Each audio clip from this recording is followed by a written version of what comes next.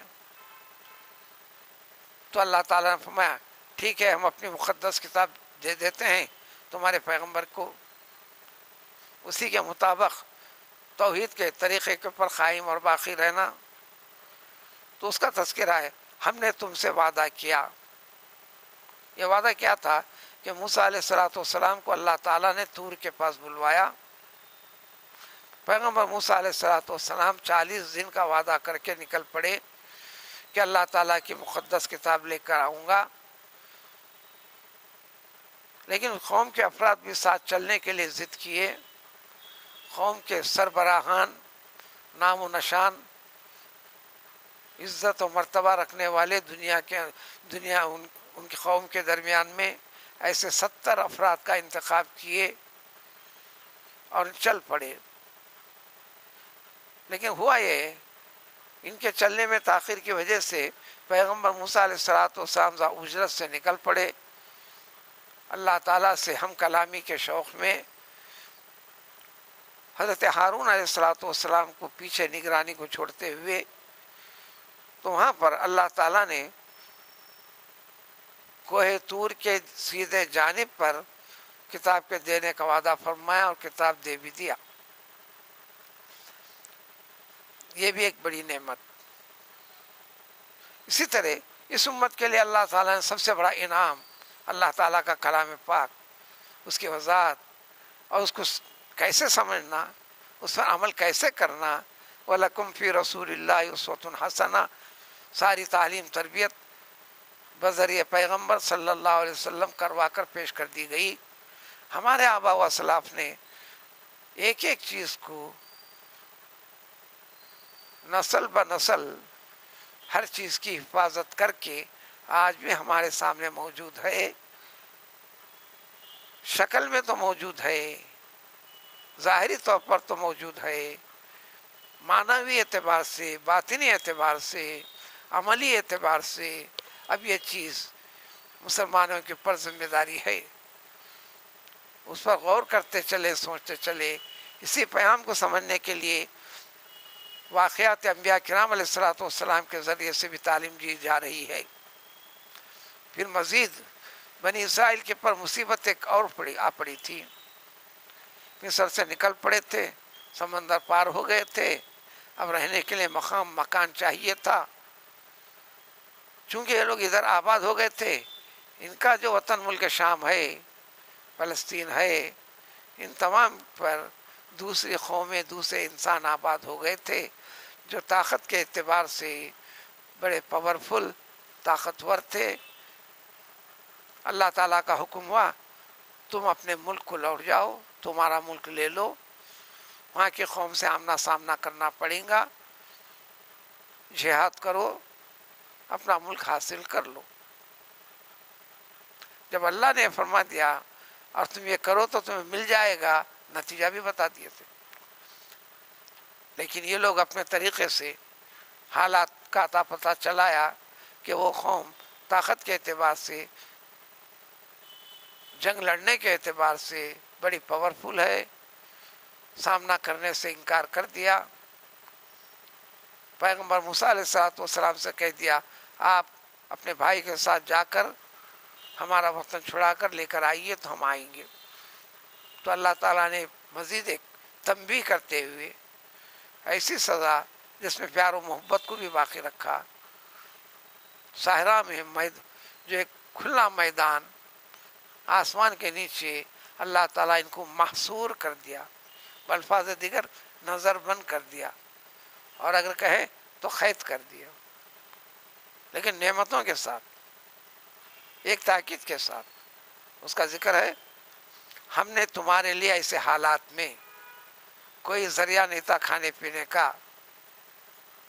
من اور سلوا کو کھانے پینے کا انتظام کر دی، ایک مٹھاس والی میٹھی چیز کو شبنم کے جیسا صبح کے وقت پر نازل ہوتی تھی، ہر ایک کو میٹھا مل جاتا تھا، اور پرندوں کی شکل میں گوشت مل جاتا تھا۔ یہ دونوں کھاؤ پیو، اس میں تاکید بھی کی، پابندی بھی لگا دی، اور اس رزق کے بارے میں فرمایا کلو اب ہماری اجازت ہے، ہم تمہیں عطا کر رہے ہیں، یہ بالکل پاک ہے، یعنی حرام نہیں ہے، حلال ہے، قدرت کی طرف سے کسی کا ہاتھ بھی نہیں لگا، اور یہ ہمارے رزق کے طور پر ہماری جانب سے تمہارے لیے انعام ہے، تحفہ ہے۔ لیکن اس کے اندر بھی ایمان کی آزمائش ہے، ناشکری نہیں کرنا، کمانے دھمانے کے لیے جانا نہیں، فرصت ہے اللہ کا ذکر کرنا، اور اس کو بھی تین طرح نہیں کرنا، بچا کر ادھر ادھر پھینکنا نہیں، بچ جائے تو اس میں جو ضرورت مند ہے اس کو دے دینا، پوری طرح اللہ پر توکل کرنا۔ پھر دوسرے دن تم کو، یعنی دوسری صبح ہونے سے پہلے تک آج جو کچھ دے دیا گیا ہے اس کو پورا استعمال میں لا لینا، اسٹور نہیں کرنا، جمع نہیں کرنا۔ لیکن یہ غلطیاں کرتے رہے، وَلَا تَطْغَوْا فِيهِ، پھر کہہ دیتے ہیں کہ اس میں نافرمانی سرکشی ہرگز نہیں ہونا۔ اگر یہ ہوں گا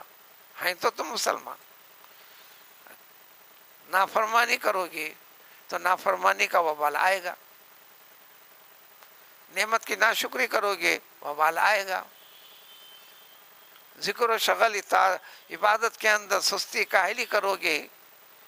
یا غفلت برتو گے یا ترک کرو گے تو اللہ کی ناراضگی مولنا پڑے گا۔ فَيَحِلَّ عَلَيْكُمْ غَضَبِي، تو میرا غضب یعنی سزا، نافرمانی کا بدلہ اس دنیا کے اندر بھی ہم لے کر رہیں گے۔ تائب ہو کر اللہ سے معافی نہیں مانگو گے تو پھر دوزخ کا سامنا کرنا پڑے گا۔ اور ایک بات یاد رکھو، جس بندے کے اوپر بھی، جن قوم کے اوپر بھی اللہ تعالیٰ کا غضب نازل ہو جائے تو اب بچنے کا سوال ہی نہیں، وہ ہلاک و برباد ہو کر ہی رہے گا۔ لیکن ان نافرمانیوں کے باوجود بھی، اطاعت و عبادت میں کوتاہیوں کے باوجود بھی اگر توبہ کر لیتے ہو تو سن لو ہماری شان کیا ہے، یعنی اللہ تعالیٰ کی، میں غفار ہوں، تمہاری غلطیوں کو میٹ دیتا ہوں، معاف کر دیتا ہوں، لیکن اس کے لیے مگر توبہ شرط ہے۔ سب سے پہلے توبہ کے بعد شرط ہے ایمان کی حقیقت کو سمجھنا، پھر تیسری شرط ہے توبہ کریں گے، اور یہی حکم ہے آج بھی مسلمانوں کے لیے، گناہ گاروں کے لیے،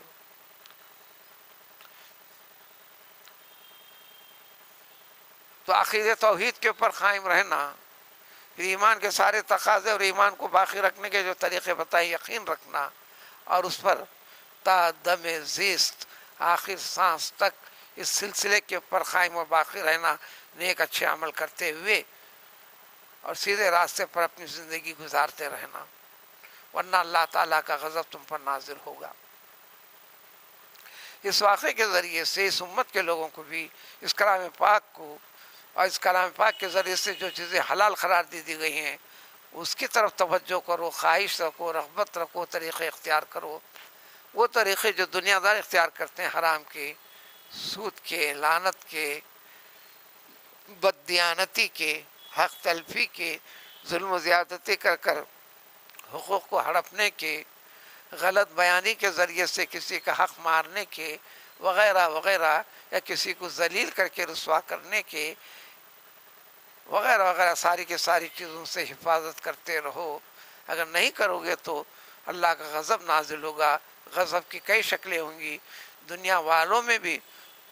جابر حکمراں کو مسلط کر دیا جائے گا، دنیا والوں کی طرف سے بھی ظلم و زیادتی ہونے لگے گی۔ نتیجے میں تو ظلم و زیادتی ہے جو ہو رہا ہے، ہر چیز سے اللہ تعالیٰ واقف ہے، اور کوئی بھی چیز اللہ کی حکمت کے بغیر نہیں ہو رہی ہے، اللہ کے ارادے کے بغیر نہیں ہو رہی ہے۔ اگر نہیں سنبھلو گے تو پھر آخرت میں اللہ کے غضب کا سامنا کرنا پڑے گا، عذاب کا، اور دنیا کے اندر پھر یہ سدھر جاؤ گے، سدھار والی کیفیت ہوگی تو اللہ تعالیٰ تم کو اعلیٰ و عزت والا مقام عطا فرمائے گا۔